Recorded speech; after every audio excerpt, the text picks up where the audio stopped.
For you guys because I'm so tired. I've been shooting all night. I'm doing a TV pilot in Vancouver, Canada, and I'm shooting till 1 o'clock in the morning. And so I jumped on a 6 o'clock plane to be here with you guys. And this opportunity for sure. So, like she says, I'm recurring as China White on Arrow, and it's been awesome so far. I'm stoked because my character's still alive. I have a big build-up. That's kind of the story of my life, you know. I play the action girl, so I'm trying not to. Sorry, I have to move because I'm like running the legs of this table and I'm trying not to spread over the table here. So the story of my life is that I do all these action characters, and the danger of playing the action chick is you're often the assassin, the bad girl, and you often get killed, like in X-Men. And so every time I get a new job, I call my mom and I tell her, so I book something, and the first thing she says is, "Do you die?" So far, it's all good. China White's still alive and kicking ass. Yes. And I hope we don't have any minors in here so I can swear, right? Swear. Right on. What else? I'm actually doing a lot of animation at the moment. I was on Young Justice, which unfortunately just got canceled. I know, what do they know? It was good, right? It was really good. Amazing. And I got to play Cheshire. She was so badass. Yeah. And then I'm also still voicing the character of Stacy on Phineas and Ferb. Anybody watch Phineas and Ferb?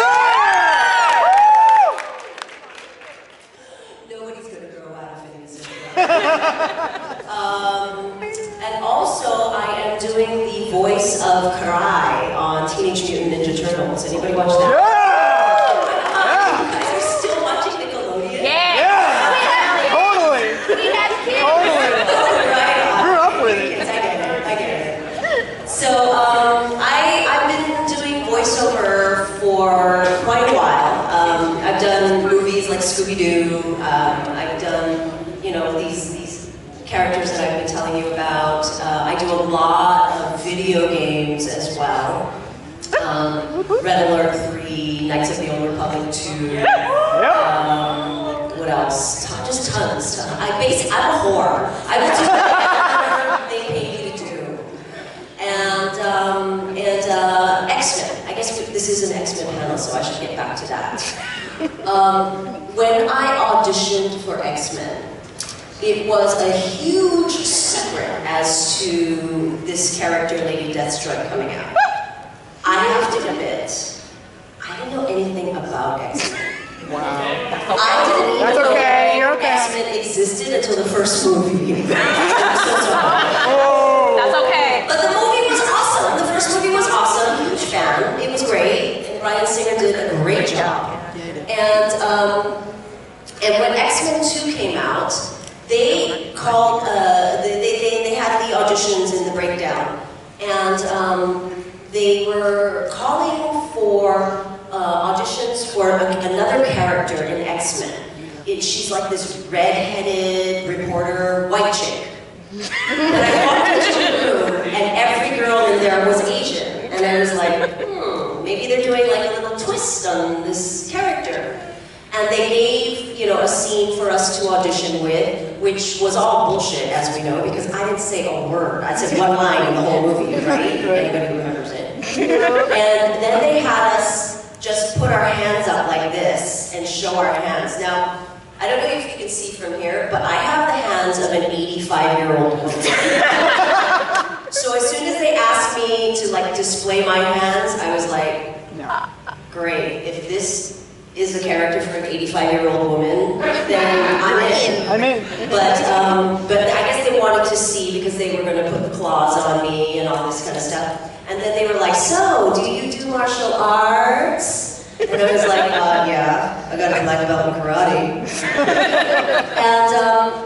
And then I didn't hear from them for a while. And then when I got cast, I still thought that I got cast as this white redheaded woman.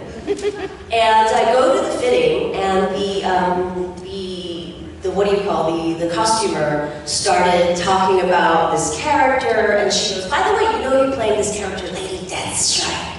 And I was like, sounds cool.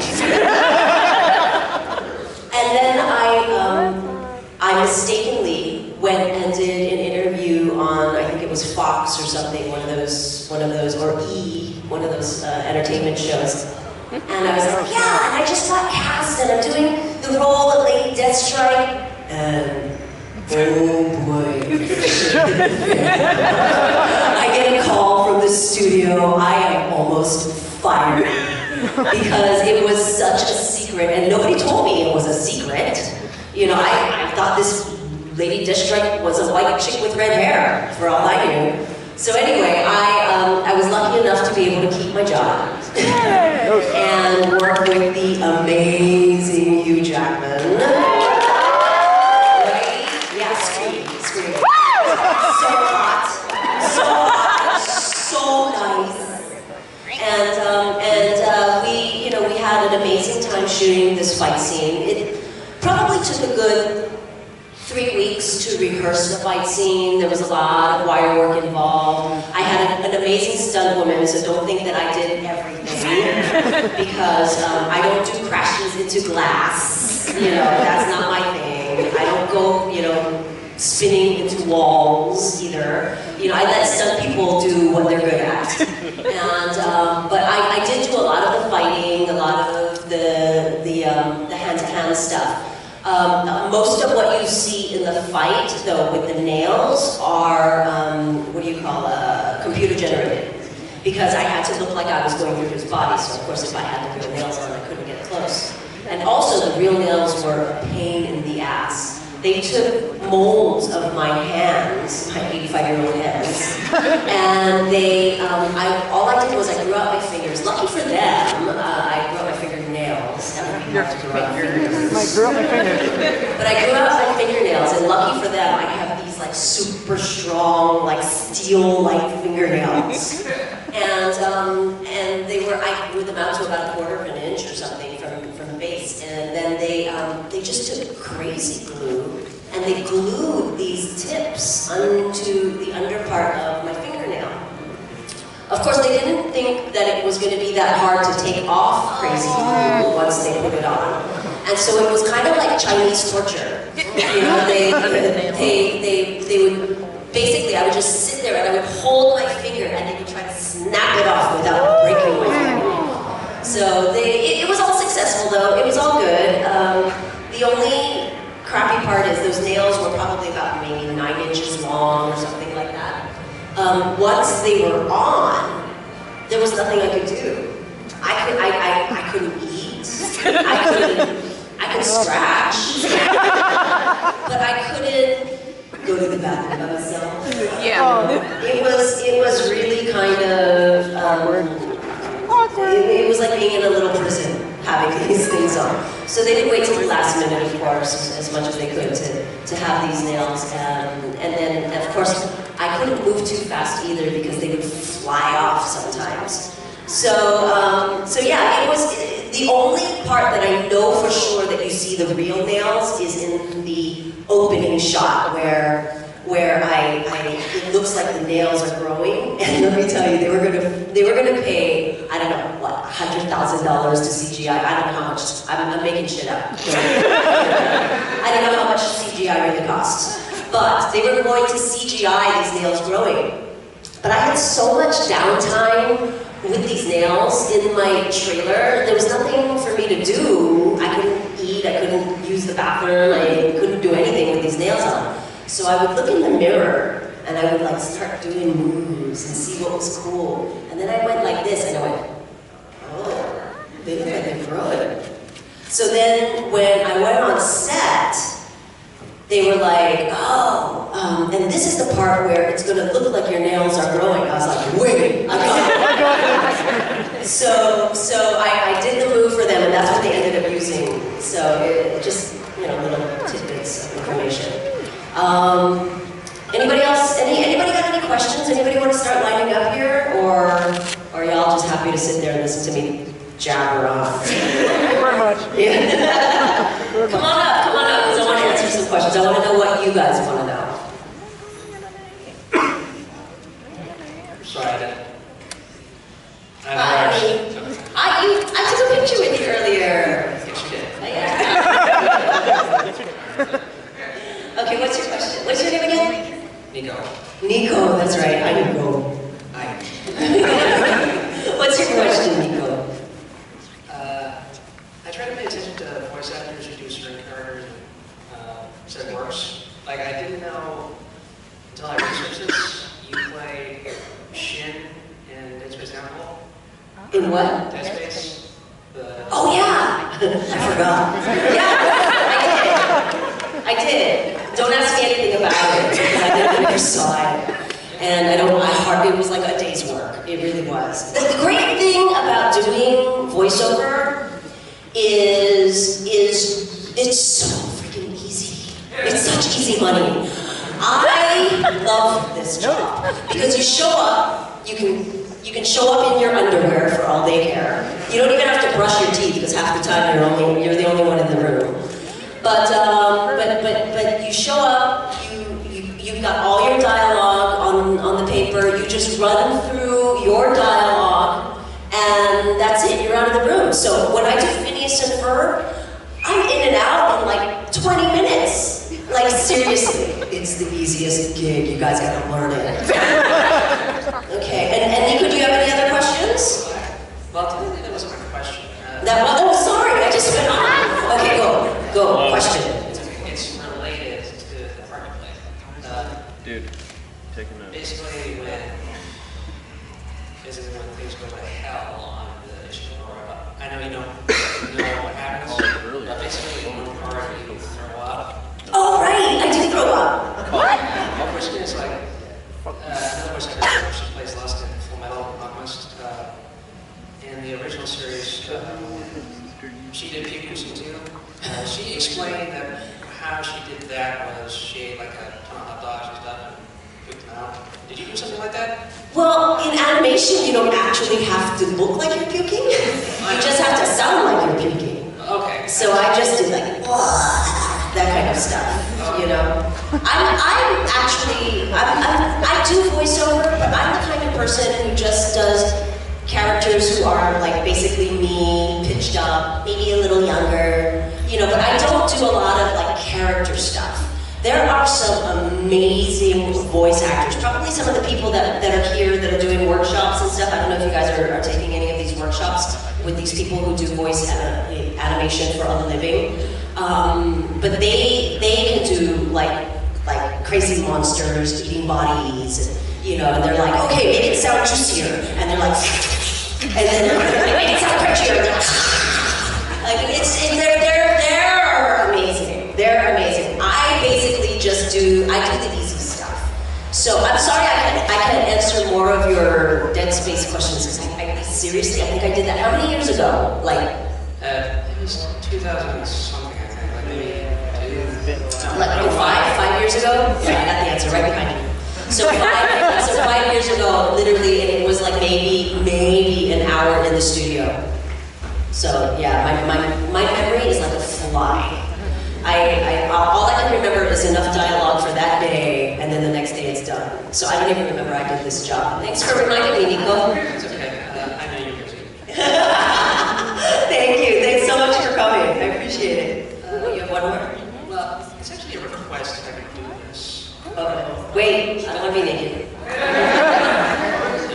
Are you naked? Okay, go ahead. What? It's nothing complicated. I was wondering if I could do a small dialogue from Young Justice real quick. You're going to do the dialogue from Young Justice? Just some lines from a certain character I like. Who was that? Well, depending on like how many characters. I'm going to say PBS. Okay, but you got to keep it short because you got like people behind you. I know. Okay. I'm trying to keep it. Sorry. Okay. Go for it. Okay, let me.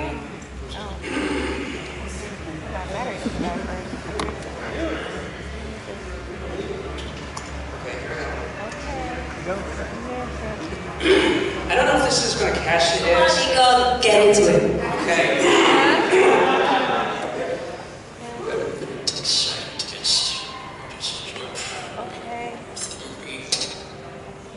Anyone?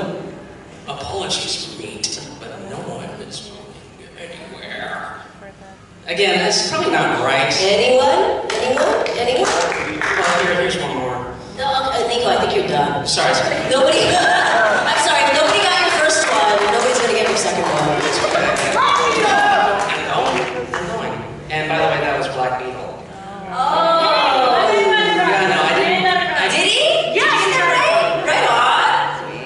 Woohoo! You win a prize. You have this one.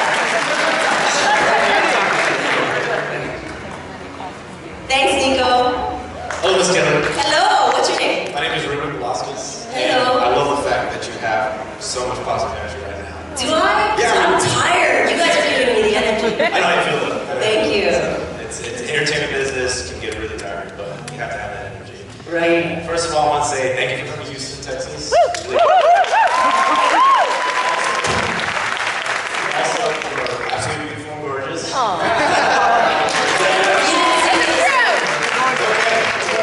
very serious. Just that. Anyways, I want to ask you, throughout your career, who inspired you the most when you were attaining your goals?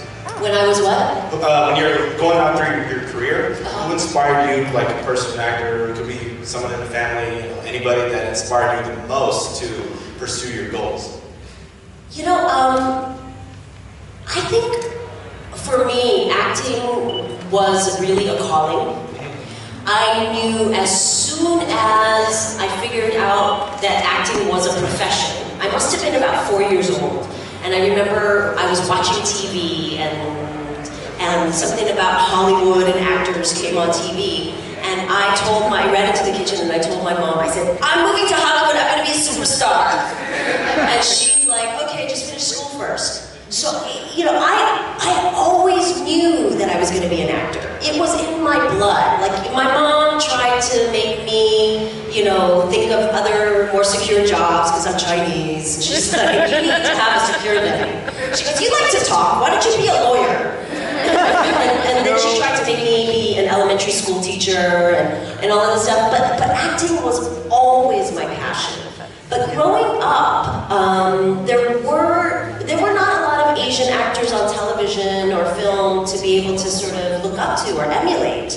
The only one that I distinctly remember as a child was Nancy Kwan. And she was amazing, right? You know, Nancy Kwan. She was only half Chinese. And she did like Flower Drum Song and The World of Susie Wong, of course, Chinese prostitutes. But still, I mean, there were not a lot of Asian actors to be able to sort of look up to. Of course, now there's so many more on television. And so I had to look at just, you know, at whoever was on television at the time. I think I had a huge crush on like Wonder Woman. I wanted so much to have the invisible airplane, and you know, and I've always loved like action stars. You know, I just got to meet Lindsay Wagner like a few months ago. She was so nice. But the Bionic Woman, stuff like that always sort of appealed to me. Yeah.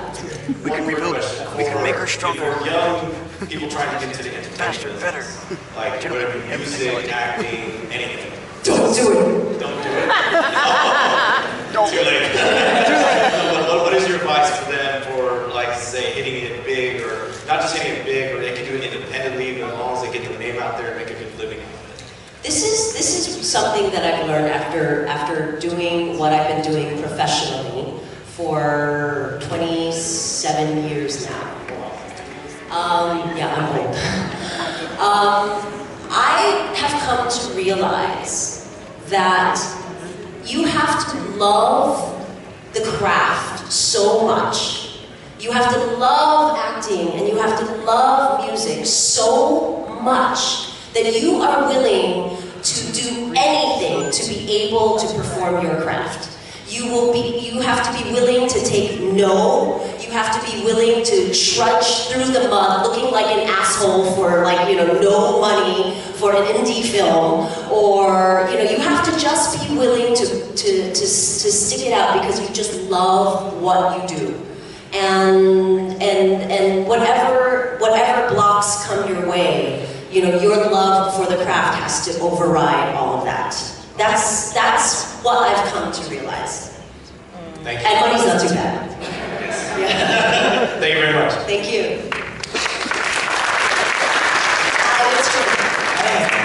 I want to ask, since you played the Lady Death, did you ever actually get into the comics for that, or did you try to get into another character from the Marvel universe? But you're like, yes, I definitely want to play it. If you ever have the character come up in a movie, yes, I want to try for that. Or have you been like, oh, okay, well, this came up for me, that's kind of great, sort of thing? Well, you know, it was such an honor to be able to do that role. And it was such a huge movie. It's really hard to compare other characters to that for me. Also, I don't know that a lot of people want to cast me in other roles, like, you know, within that comic book genre. Well, then again, you know what? I'm talking out of my ass because I'm doing China White, right? So what do I know? But I love doing action. That's just my thing, and I am getting older, so it's getting a little harder. So I'm making friends with a lot more stunt girls now.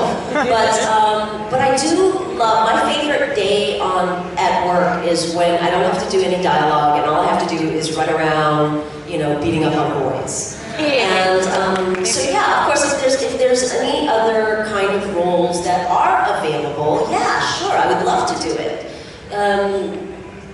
Being in this comic book world is so freeing because when you're dealing with reality, you're really confined with, you know, with having to be very real, very grounded in your characters. But with these comic book characters, they're larger than life. And you get to be all these things, you know, you're not bound by reality. So there's so much more fun for me to play. Yeah, so of course, if there's any other kind of roles that are offered, hell yeah. And plus, like I said, I'm a whore, I'll take it. They're paying me, I'll take it. Hi. How's it going? Hi, what's your name? Daniel. Daniel. And we as friends went to the anime convention last year in the Woodlands, and we met the voice actor of Naruto. Alright? And I forget her name. I mean, I'm a Naruto fan. I forget her name. Okay. But my question for you is, she kept on talking about how she had to go into detail with Naruto as he was younger growing up, so she had to change her voice and everything, right?